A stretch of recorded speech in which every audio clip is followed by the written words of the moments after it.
We also have some guests joining us on the same story. We've got Chandrakant Laheria, doctor joining us, founder and director for the Foundation of People-Centric Health Systems. Also, Dr. Anupam Biswas, senior consultant endocrinologist at Fortis Hospital. Dr. Laheria, thank you so much for being with us today. Like I said, it's quite, I don't know how to wrap my head around this. Are we moving ahead of the curve here? In the West, when it comes to GLP-1, there is perhaps the most expensive lawsuit the pharma industry has ever faced that has been filed now. Some 1,500 people have come together and said that Ozempic led to blindness. And that, case is being heard. On the other, the guidelines here in India being formed while we are trying to treat obesity. GLP-1, do you think it should be included or excluded till the time we understand the long-term impact?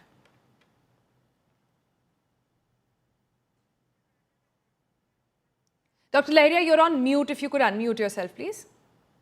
One thing which we need to remember that the GLP-1 receptor agonists, the new drugs are very effective in reducing weight. Yeah. But we also need to remember that these drugs are not for everyone. The qualified medical provider will guide that who should receive the drugs and what is the approach. And then the second part we need to remember is that no matter which drug, whatever drug we take, paracetamol, also a very common drug, but it can cause side effects. So even GLP-1 receptor agonists can cause side effect. Thing is that one of the big contribution, in my opinion, of these drugs availability in Indian market is that the entire dialogue on obesity and overweight in India has started. But we need to be conscious, and that's why guidelines are required, that the GLP-1 receptor agonists or weight reduction drugs are not the only solution. Right. No matter what, in every case, the lifestyle modification, dietary modification of physical activity are the first line. And along with that, these drugs, GLP-1 receptor agonists are the solution. That's why the guidelines will be very useful.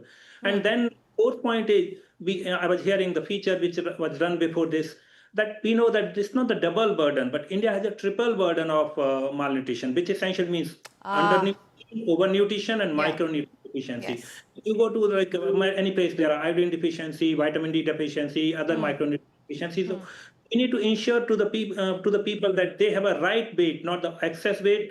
And finally, coming to GLP-1 RA, definitely there is a need for more regulation, better control. Definitely the people who are not qualified to prescribe, essentially the other pathies should not be prescribing these medications. So what should be, so let me try and understand this, Dr. Laheria. Dr. Anupam Biswas also with us. Dr. Biswas, if you could come in on this, what should be the ideal way to approach and ensure that misuse does not happen? I was reading up that in certain countries, what they've done is they've taken the rights to prescribe GLP-1 drugs and limited it to very specific doctors. Doctors who are endocrinologists and perhaps doctors in a few more fields. They have limited and they prohibited any other form of doctor to even prescribe this drug. Is that a way that India can sort of go in?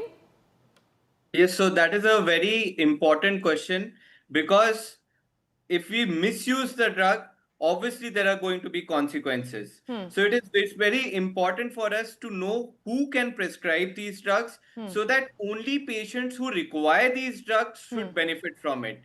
So it should not be prescribed over the counter. It should be prescribed by either a certified endocrinologist or a physician who has worked in this field for a longer time. And even if you look at the European guidelines, they have restricted it to endocrinologists who can prescribe this drug. Yes. There are certain side effects of this drug also, but we have been using GLP-1 receptor analog for a very long time, and we have seen very good results in our type 2 diabetes patients and even in our obesity patients.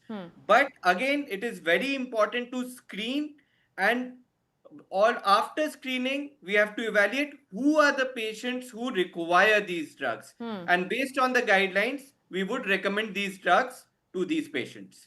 Right. But, Dr. Laheria, you and I have spoken about this several times now. And every time I hear a doctor saying it should be done this way, it should be done this way. But off camera, a lot of endocrinologists now tell me that the misuse is already happening.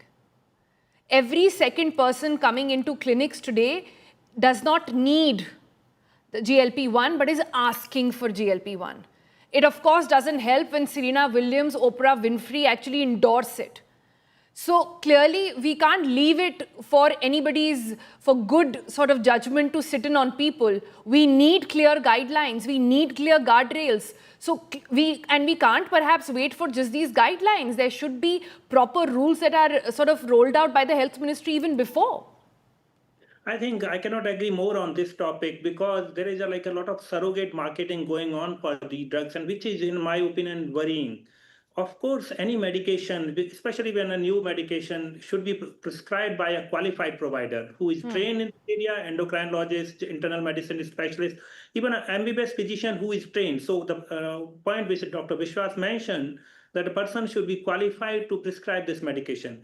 And second dimension of this is that the people, even before the drugs became available in Indian market, were buying or purchasing over the counter from bringing from other countries. So there is a need to bring awareness in population that do not use these drugs for a cosmetic reason or prescription of qualified medical providers. And that's where these guidelines would be useful. Got it. I have last few minutes, Dr. Laheria, and I just want to quickly understand this from you. Like I said, we can't hope. I mean, we are doing everything in our capacity as media houses to ensure that the right information goes out.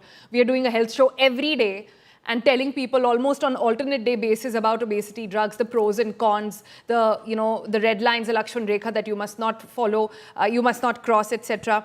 But if you had to tell the government or give the government one advice on how to roll this out in the better manner, what would that be? I think the best approach would be what you had shown in your feature earlier, that we should remember, if we keep talking about GLP-1 receptor agonists, then it sends a message that these are the only solutions. So whenever we have to talk about, whenever government guidelines need to be formed, they have to focus upon the childhood obesity, school-based intervention. They need to focus upon how to reduce the weight, the lifestyle modification, physical activity. They need to have attention on the training of the medical provider or doctors in this area and the better regulation of these aspects. And more importantly, one of the key area, we need to work upon the root cause of obesity. People need to be made aware about what is the overweight obesity. Like that is the starting point. People do not know whether they are overweight, obese, and then it's only when they cross the BMI, body mass index, which is a crude indicator well beyond the limit, then only they become aware. If we raise awareness, the moment people are becoming overweight, they can implement that lifestyle modifications. There are many things to be done, and the GLP-1 receptor agonist or a surgery are not the solution. Rather, they are the last thought. The guidelines need to focus upon from the prevention, health promotion, treatment, and then of course use of these medications. I think my worry here is that of course GLP-1 is much more powerful, but a parallel can be drawn with antibiotics. There's an entire generation of kids who have grown up popping antibiotics which are available over the counter, and they're all resistant now to different viruses. The worry here is that this is what it's going to be. So we need clear guidelines, and hopefully the health ministry is listening in to what needs to be done now, not wait for guidelines to be formed tomorrow. Thank you both for joining us on this issue.